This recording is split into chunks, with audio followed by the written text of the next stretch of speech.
Farmacias Medicity, la cadena de farmacias más grande del país, ahora llega a tu casa. Pídenos a domicilio al 1-800-633-424. 1-800-633-424. Quédate en casa. Está ya junto a nosotros el ingeniero Matías Abad. Él es docente universitario, analista político, pues con él vamos a dialogar precisamente sobre esta coyuntura político-electoral con miras a lo que serán las elecciones del año 2021. Se realizaron ya las elecciones primarias. Cada movimiento y organización política internamente escogió a sus candidatos. Estamos en un periodo, un lapso en el que podrían presentarse algunas alianzas, y los tiempos avanzan para que se puedan ya acercar las organizaciones, los candidatos, los precandidatos al Consejo Nacional Electoral a realizar la aceptación personal de estas precandidaturas. Matías, muy buenos días, gracias por acompañarnos en esta mañana. Pues, ¿cuál es la lectura que tienes respecto de esta situación política actual que está viviendo el país luego de la realización de las primarias? Aparentemente hay tres posiciones marcadas, fuertes, que podrían mostrar o exponer ciertas posibilidades para las elecciones del año 2021. La centro izquierda con Pachacuti, Guillacu Pérez, Guillermo Lasso de la centro derecha, que podría además recibir el apoyo del Partido Social Cristiano, quizás algún grupo de Álvaro Noboa, quien también optó por claudicar, por retirar su precandidatura a la presidencia de la República, y otras organizaciones que también podrían sumarse. Y por otro lado estaría la candidatura del correísmo con Centro Democrático, con Andrés Arauz, y la posible vicepresidencia hacia la vicepresidencia de la República del exmandatario Rafael Correa. ¿Cuáles son las lecturas al momento? Buenos días, Rosana, y un cordial saludo a todos los radioescuchas de Antena 1 esta mañana. Gracias por la invitación. La primera idea que debemos tener presente es que todavía el porcentaje de indecisos es sumamente alto. Antes de que salgan de la contienda algunos actores fuertes, puntualmente el mismo candidato Nebot, el mismo candidato Álvaro Noboa, e incluso Otto Sonnenholzner, el número de indecisos o el porcentaje de indecisos llegaba casi al 40%. En este caso, si bien se podría entender que la votación de estos candidatos al momento de salir de la contienda se reparte entre el resto de figuras que están todavía en carrera, también habrá un porcentaje que de alguna forma no se sienta representado con ninguno todavía, y regrese más bien a engrosar las filas de quienes todavía no deciden su voto, ¿no? Entonces, la primera conclusión, más allá del análisis que vamos a hacer, es que cualquier cosa puede pasar, en el sentido de que las encuestas o la radiografía que tenemos del panorama actual, digamos, es válido mientras ese porcentaje se mantiene. Conforme ese porcentaje va asignándose a los diferentes candidatos, el panorama puede cambiar. Ahora, lo que suele pasar es que no es que ese porcentaje de indecisos puede canalizarse hacia una figura nueva. Eso es muy poco probable, ¿no? Ha pasado, pero es muy poco probable, especialmente por las circunstancias actuales. Siempre los indecisos terminan decantándose por las candidaturas más fuertes, porque son las que están sonando, son las que más recursos tienen, son aquellas que se van posicionando también en el electorado. Entonces, como usted bien señalaba, bajo ese parámetro no deja de haber a la fecha de hoy tres bloques fuertes. Yo le agregaría incluso cuatro. Por un lado, el correísmo se mantiene con su 18% de base electoral sólida, con algunas interrogantes respecto a si Rafael Correa deja de ser binomio de Andrés Arauz, qué tanto se va a sostener tan intacto ese porcentaje de apoyo. Puede que algunos puedan ir quizás a una candidatura como la de Guillacu Pérez, que de alguna forma está sintonizándose también con ese mismo electorado. Ahí hay un reto pendiente. ¿Qué tanto puede crecer también este binomio, ¿no? Si bien es una base fuerte para empezar, digamos que por toda la historia y por todos estos años quizás se le complica más generar crecimiento. Creo que también hay un bloque sólido que se ha ido consolidando, más bien dicho, en la centro derecha. Si bien empezó como digamos, la línea más fraccionada, cuando estaba el mismo Nebot, cuando estaba Álvaro Noboa, el mismo Guillermo Lasso, incluso Otto, ¿no? Que si bien buscó de alguna forma acercarse al centro, mucha gente le encasilló en la centro derecha. Y todavía, pues, algunos otros candidatos con menor votación. De alguna forma, la salida de estos actores ha ido fortaleciendo la candidatura de Guillermo Lasso. Nuevamente reitero lo que decía al inicio, no necesariamente toda la votación. Eso también es algo que hay que irlo midiendo. Quizás parte de la votación de Álvaro Noboa pueda haber ido también incluso al mismo correísmo. Parte de la votación de Otto Sonnenhorner estará buscando alguna alternativa en el centro izquierda. Y ahora todavía con Cristina Reyes en la contienda, no sabemos si ella más bien siga creciendo o en su defecto deponga su candidatura o lleguen a algún acuerdo con Guillermo Lasso. Eso se definirá en los próximos días, ¿no? Ya creo que no falta nada para cerrar alianzas y demás. Creo que hay una facción interesante en la izquierda, yo no le llamaría todavía centro izquierda, en la izquierda con Yacu Pérez, quien como estrategia, ahí sí creo que está buscando ir acercándose al centro, porque este último bloque de centro-izquierda no ha llegado a consolidarse. La centro-izquierda tiene un espacio que no ha podido capitalizarse por ninguno de los partidos, y quizás perdieron la oportunidad de poder hacer algún tipo de unión o alianza o cohesión entre todos quienes están en ese segmento, ¿no? La misma Concertación, la Izquierda Democrática, varios partidos del gobierno que y se han presentado quizás bajo Matías, el siguiente análisis sería importante respecto de estos otros candidatos. Ahí está Gustavo Larrea, los candidatos de la Izquierda Democrática, Montúfar con Concertación y otros nombres que han aparecido y que constituyen un número altísimo de binomios para las elecciones del año 2021. Podríamos creer que lo que se busca o el objetivo es dispersar el voto y pensar en las posibilidades en una segunda vuelta. Es decir, ¿qué nos va a mostrar la segunda vuelta? Y de acuerdo a eso, ver lo que pasaría a futuro. Correcto. El mismo hecho de que haya tantos partidos, uno nos lleva a pensar qué hay detrás, ¿no? Uh-huh. Hay varias hipótesis, ¿no? La primera es que varios de estos pequeños partidos lo que buscan es mantenerse vivos, activos, con su número en el registro del Consejo Nacional Electoral, de manera que les pueda servir para las siguientes elecciones, no puntualmente para las seccionales. No dudo que gran parte del objetivo del gobierno sea ese, tener a sus partidos de alguna forma compitiendo, sabiendo que les va a ir mal. Por eso ponen también candidatos que no son fuertes, salvo Juan Fernando Velasco. Creo que el resto es gente que no ha tenido mucha exposición pública y que quizás por las condiciones actuales de la campaña no llegue a despuntar. Sin embargo, de alguna forma tener 2, 3, 4 partidos para activarlos en futuras elecciones, especialmente en las seccionales, que vamos desde elecciones sumamente locales, parroquiales, cantonales, hasta llegar obviamente a las provinciales. Creo que puede ser una explicación. La otra también, sin duda, habrá quienes, teniendo ya el número activo, entren a la lid electoral para ver cómo les va, y de ese cómo les va a poder de alguna forma llegar con ciertas credenciales a la segunda vuelta y decir, ok, esta es mi votación, esta es mi estructura, esto es lo que tengo para ofrecer, negociemos nuestro apoyo. Incluso algunos en la propia primera vuelta pueden estar haciendo lo propio, ¿no? Recordemos que recién estamos en la fase de elecciones internas, ¿no? Y ahora en esta semana de aceptaciones y alianzas.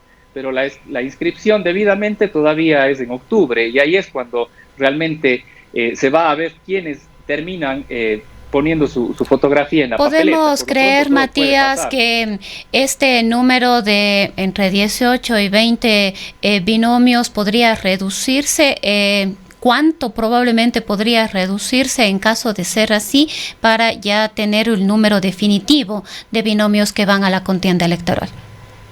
Correcto, veamos cómo se va dando esta semana, ¿no? Ya se escuchan algunas alianzas desde las más fuertes entre entre el mismo Partido Social Cristiano y el movimiento Creo. No deja de estar presente todavía la posibilidad de que Concertación pueda aglutinar a algunos otros movimientos de la tendencia, a pesar de que Creo lo hicieron bastante mal, ¿no? El hecho de negociar y decir, bueno, yo estoy planteando estas condiciones para poder hacer una gran cohesión de centro y centro-izquierda y decirlo tan públicamente. Bueno, nosotros sabemos que los negocios se hacen en privado, ¿no? Ya las declaraciones públicas son para ya presentar a la opinión pública y al electorado qué acuerdos se han llegado entre las diferentes fuerzas, ¿no? No sé si llegue a cuajar, pero todavía hay tiempo. Tampoco hay que descartar, así suene un poco incómodo, que quizás algunos movimientos estén presentes simplemente para beneficiarse también del apoyo del fondo partidario para campaña que tienen asignado de acuerdo a los presupuestos del Consejo Nacional Electoral, ¿no? No sería lo deseable, pero tampoco hay que descartar y tampoco es que nos sorprendería. Ahora hemos visto en el transcurso de estos últimos días, especialmente en este fin de semana, que una serie de adeptos al movimiento Creo y a la candidatura de Lasso estarían declinando estas posiciones, y quizás esto surge de un comunicado conservador, antiderechos desde algunos sectores, dirigido al presidente de la República para que el Código de la Salud, el Código Orgánico de la Salud que fue aprobado en la Asamblea Nacional, sea ahora vetado, especialmente por parte de las organizaciones de mujeres.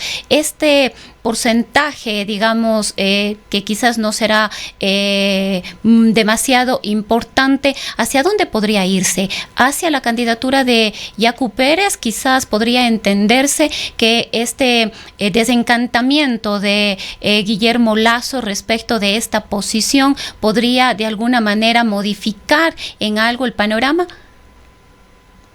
Bien, a eso hay muchas interpretaciones, ¿no? He seguido bastante el debate, digamos, que se ha dado en redes sociales, especialmente en Twitter, ¿no? Donde ha habido muchas posiciones. Algunos más bien lo ven como una estrategia para cohesionar el centro y la derecha. Quizás no estaba presentándose Guillermo Lasso con la suficiente fuerza en este lado del espectro.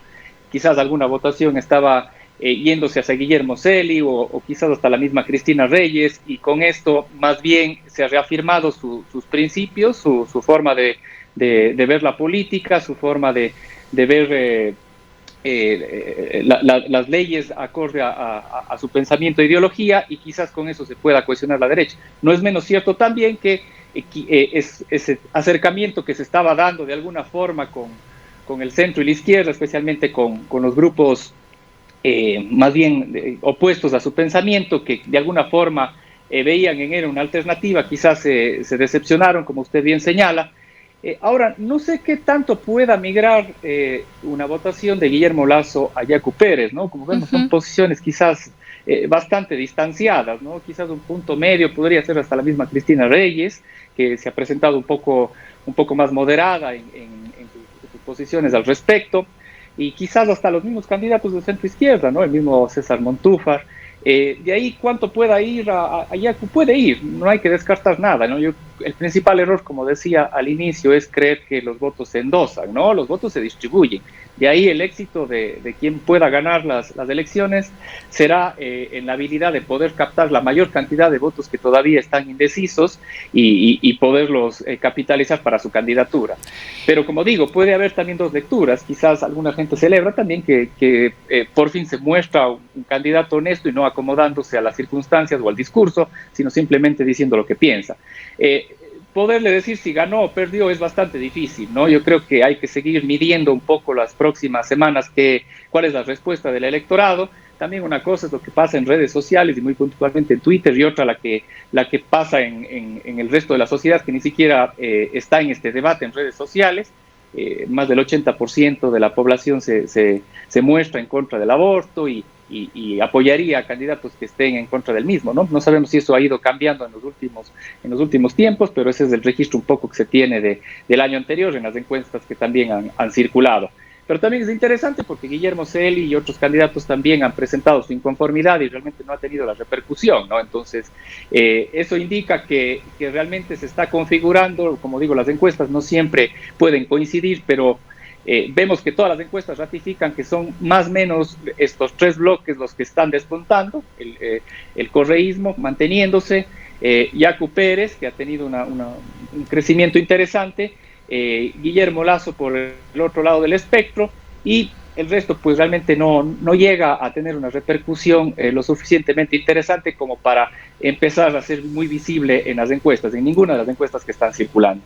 Ahora, ¿cuáles podrían ser las consecuencias para la candidatura de Yacu Pérez, las discrepancias al interior del movimiento indígena y la dificultad o las dificultades que ha encontrado, por ejemplo, para tener ya una candidata a la vicepresidencia de la República? Vimos lo que ocurrió con Larissa Marangoni. Luego de haber aceptado esta candidatura, ella expuso su posición a través de su cuenta en Twitter diciendo que habían diferencias irreconciliables con el movimiento indígena, y esa era una de las razones por las cuales ella se retiraba de esta posibilidad de llegar a una candidatura a la vicepresidencia junto a Yacu Pérez. ¿Cuáles podrían ser estas consecuencias? Se ha venido viendo en el transcurso de los últimos días previo inclusive a las primarias, y ahora dificultades al interior de este movimiento.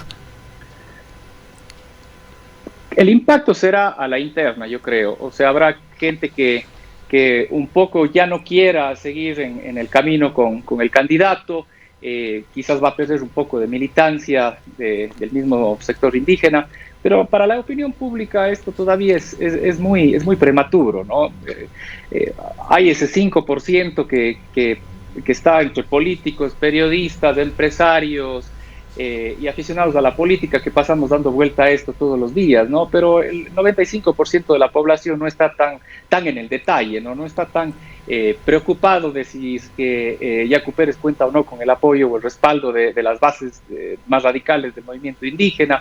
La gente está preocupada, y muy especialmente ahora, por el tema económico de su hogar, por el regreso a clases en la sierra, por el empleo, por todos los problemas, entre comillas, reales, ¿no? Del día a día. Todavía a 5 meses es muy abstracto que lleguen a ese nivel de detalle. Más bien el reto que yo veo ya para la candidatura de Yacu Pérez es cómo va a diseñar su estrategia para entrar en la costa, ¿no? En la sierra sabemos que quizás se le conoce un poco más, va a tener quizás más apoyo en el centro y el norte de sus coidearios para que le ayuden un poco a fortalecer su candidatura, pero quizás en la costa es la interrogante principal, ¿no? Especialmente porque la idiosincrasia es diferente, mientras en la sierra siempre hemos tenido esta herencia un poco más colectivista y no nos suena tan raro escuchar propuestas de centro izquierda o de izquierda. Quizás en la costa hay que moderar el discurso, pues es una cultura mucho más dinámica, de respeto y restricto a la propiedad privada, con otro tipo de creencias, ¿no? Entonces, por ahí no sé si el binomio es el más adecuado, ¿no? Una intelectual interesante, pero quizás hubiese sido, desde mi óptica, más rentable electoralmente hablando, quizás una persona vinculada al comercio, un poco que le haga el complemento y que de alguna forma le fortalezca o le abra la vía para poder ingresar en este electorado, que es sumamente significativo, ¿no? O sea, la provincia del Guayas por sí sola es el 15% del padrón nacional. Entonces, tener una ventaja en Guayaquil o en el Guayas en general es realmente significativo para poder enfrentar la contienda. Y más aún, no tener un porcentaje razonable en esta provincia, sin duda debilita ya en la perspectiva nacional. Ahora, respecto de Centro Democrático, Matías Unes, Andrés Arauz, quien aceptó ya su candidatura, todavía está el país a la expectativa de si Rafael Correa va a lograr o no inscribir la suya. Quizás tú ya lo manifestaste hace un momento, pero una cosa son elecciones con la participación del exmandatario y otras son elecciones sin la presencia de Rafael Correa. ¿Cómo podría evolucionar esta propuesta del movimiento o del sector correísta del país? Sin duda, si no va Rafael Correa, que obviamente parece que es lo más probable, yo creo que ese binomio se va a debilitar. Suena el nombre de Rabascal como la alternativa en el binomio, pero yo creo que más bien ahí es un poco la votación no tan sólida, o la votación del correísmo un poco más light, podría incluso migrar hacia el mismo Yacu Pérez de alguna forma, especialmente en la sierra.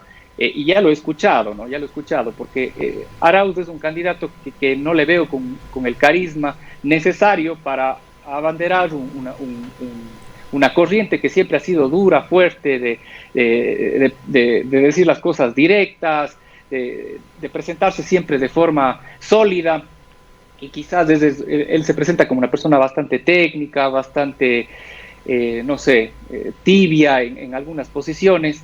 Pero bueno, veamos cómo evoluciona la candidatura. Quizás pueden tener una buena estrategia, pero al día de hoy le veo que si es que no va Arauz con el binomio de Rafael Correa, se puede ver debilitado, especialmente porque hay otros candidatos que pueden apropiarse especialmente de ese correísmo light, que de alguna forma dice, ok, si no está Correa, pues veo otra alternativa, porque yo soy correísta, no es que soy del bloque, no es que soy completamente incondicional con quien pongan, ¿no? Yo también tengo personalidad y puedo elegir otra opción que se ajuste también a lo que yo creo dentro de los mismos parámetros. Ahora, Matías, hace un momento manifestabas que quizás a los ciudadanos, a las ciudadanas en este preciso momento no les preocupa demasiado cómo se están estructurando las candidaturas o cómo avanza el proceso electoral con miras al año 2021. Sin embargo, existen otros temas que definitivamente son de preocupación profunda, y quizás uno de ellos es la desconfianza, una desconfianza además profunda, absoluta en las instituciones, entre ellas el propio Consejo Nacional Electoral, la situación de la Asamblea Nacional, en la que además podemos observar un porcentaje, si no me equivoco, del 30%, creo que hasta un poco más, de asambleístas que estarían optando por una reelección en este proceso electoral. Es decir, hay una desconfianza en absolutamente todo, en la propia institucionalidad del país. ¿Cuáles podrían ser los efectos de esto? Ya empezamos a ver en redes sociales, sobre todo, este pronunciamiento de distintos sectores y de ciudadanos de a pie, inclusive, de optar por el voto nulo. Bien, el voto nulo, si bien en todas las campañas aparece y en todos los momentos está como alternativa, no necesariamente llega el día de las elecciones a representar lo que se espera, ¿no? O lo que pareciera que va a representar. A la larga siempre hay algún candidato que logra un poco sintonizarse o logra de alguna forma captar este voto de descontento. Yo creo que gran parte de esa intención de voto que se mostraba en las encuestas que tenía el candidato Álvaro Noboa era eso, ¿no? La gente cansada un poco de los mismos de siempre, de las mismas propuestas, de las mismas poses, de los mismos discursos fabricados. Y venía alguien y decía lo que pensaba de una forma completamente honesta, que creo que nadie va a discutir eso, a veces demasiado extremo en ciertas posiciones, caricaturesco en otras, pero era auténtico, ¿no? Yo creo que era una persona que transmitía lo que era, ¿no? Entonces esa autenticidad hacía que la gente diga, ok, bueno, voy a votar por él, porque de alguna forma, no sé, tiene un no sé qué, pero me representa. Y quizás es eso, ¿no? Eso de mostrarse un poco más natural y auténtico. De ahí cómo puede influir el debilitamiento de las instituciones, que además de lo que se señala de los bajos porcentajes de aprobación de la Asamblea, del mismo Consejo Nacional Electoral, también es de los partidos, ¿no? El sistema de partidos o de organizaciones partidarias está sumamente debilitado.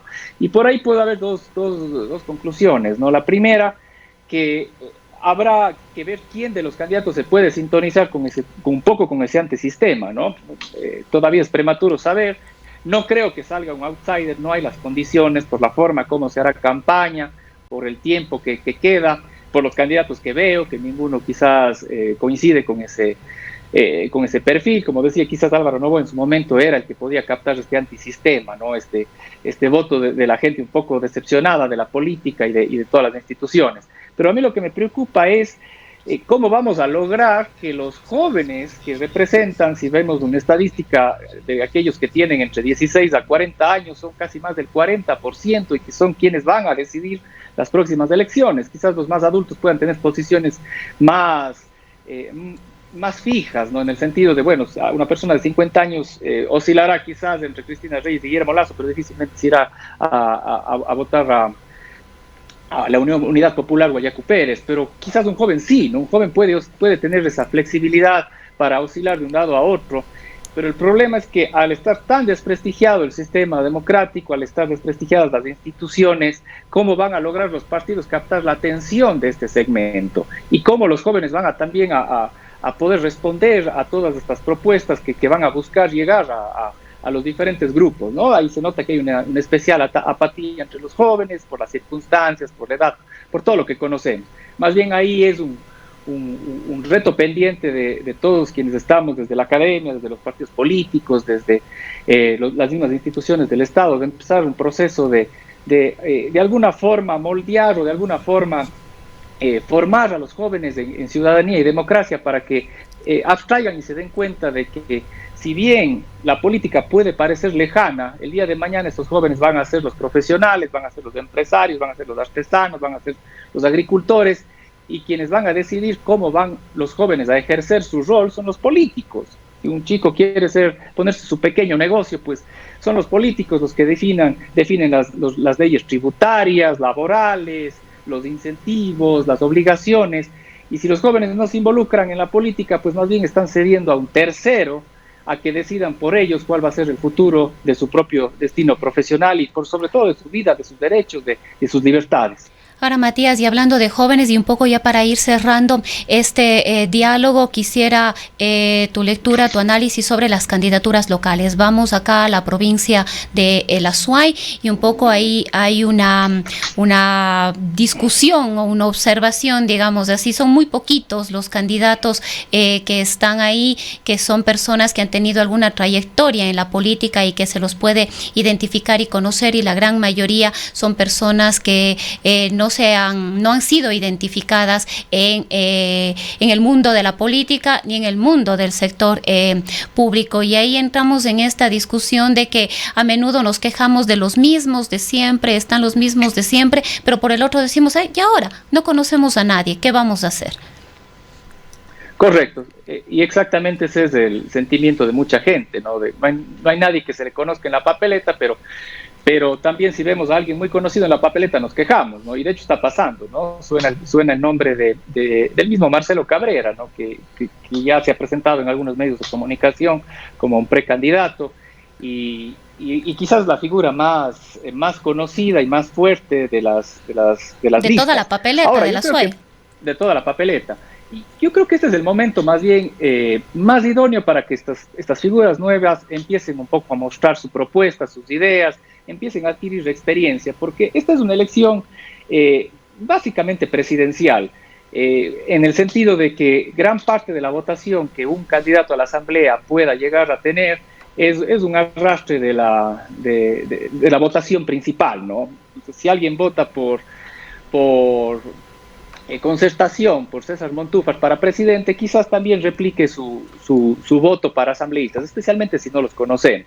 Pero no deja de ser un espacio importante que sin duda también los medios de comunicación fomentarán, ¿no? Para que estas figuras que están encabezando las listas, los primeros o segundos lugares, puedan empezar a presentarse a la opinión pública, ¿no? A mostrar cuáles son sus propuestas, sus ideas, y quizás por ahí se puede encontrar una figura interesante y quizás el electorado puede quizás cruzar en algo su voto y darle algún apoyo especial a un candidato, ¿no? Si bien es una elección de arrastre, no deja de ser importante la votación particular que pueda tener cada uno, porque además se convierte en una votación en plancha, ¿no? A diferencia de las elecciones anteriores, aquí no podemos votar entre listas. Entonces, si alguien vota por el primer candidato de un partido, automáticamente se está sumando, en el caso de la SUAY, los 5 votos por el hecho de votar en plancha.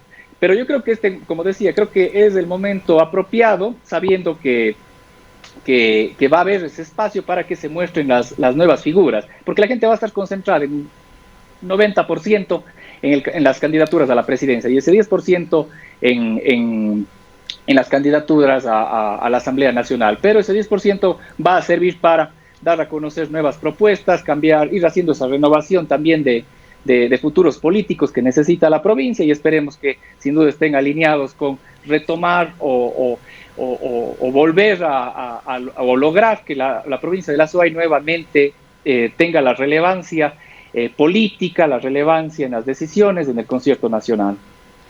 Bien, Matías, muchísimas gracias. Ha sido el ingeniero Matías Abad, él es docente universitario, analista político, editorialista también de Primicias.